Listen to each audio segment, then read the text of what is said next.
بسم اللہ الرحمن الرحیم والصلاة والسلام علی اشرف الانبیاء والمرسلین اما بعد۔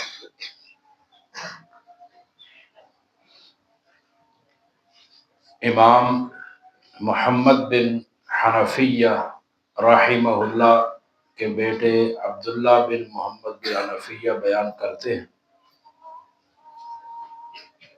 یہ محمد بن حنفیہ سیدنا علی رضی اللہ تعالیٰ عنہ کے بیٹے ہیں۔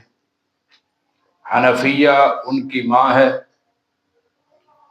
سیدہ فاطمہ رضی اللہ تعالی عنہا کی وفات کے بعد علی رضی اللہ تعالی عنہ نے کئی عورتوں سے شادی کی، ان میں سے ایک یہ عورت بھی تھی۔ ان سے محمد پیدا ہوئے، محمد بن علی، اور محمد کا بیٹا ہے عبداللہ۔ عبداللہ بن محمد بن حنفیہ رحمہ اللہ فرماتے ہیں کہ میں ایک مرتبہ اپنے ماموں کے پاس گیا جو انصاری تھے، وہ بیمار تھے، ان کی تیمارداری کے لیے میں گیا، میں بیٹھا ہوا تھا، تو میرے بیٹھنے کی حالت میں ظہر کی نماز کا وقت ہو گیا، تو انہوں نے ایک لونڈی کو کہا کہ پانی لے کر آؤ۔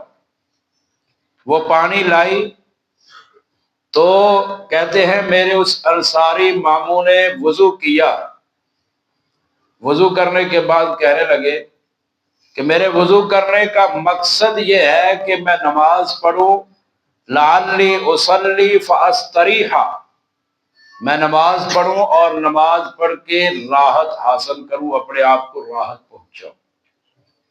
عبداللہ بن محمد بن حنفیہ کہتے ہیں کہ جب انہوں نے راحت کا لفظ بولا کہ نماز کے ساتھ اپنے آپ کو راحت پہنچاؤ، فَأَنْكَرْنَا ذَلِكَ عَلَيْهِ، تو ہم نے نماز کے لیے لفظ راحت بولنے کو ناپسند کیا کہ نماز سے راحت ملتی ہے، نماز راحت ہے، نماز سکون کا سبب ہے۔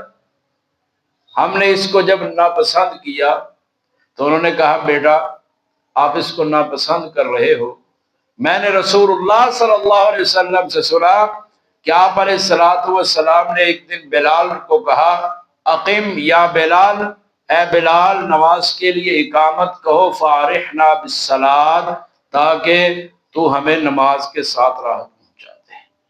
تو نماز جو ہے وہ راحت کا سبب ہے۔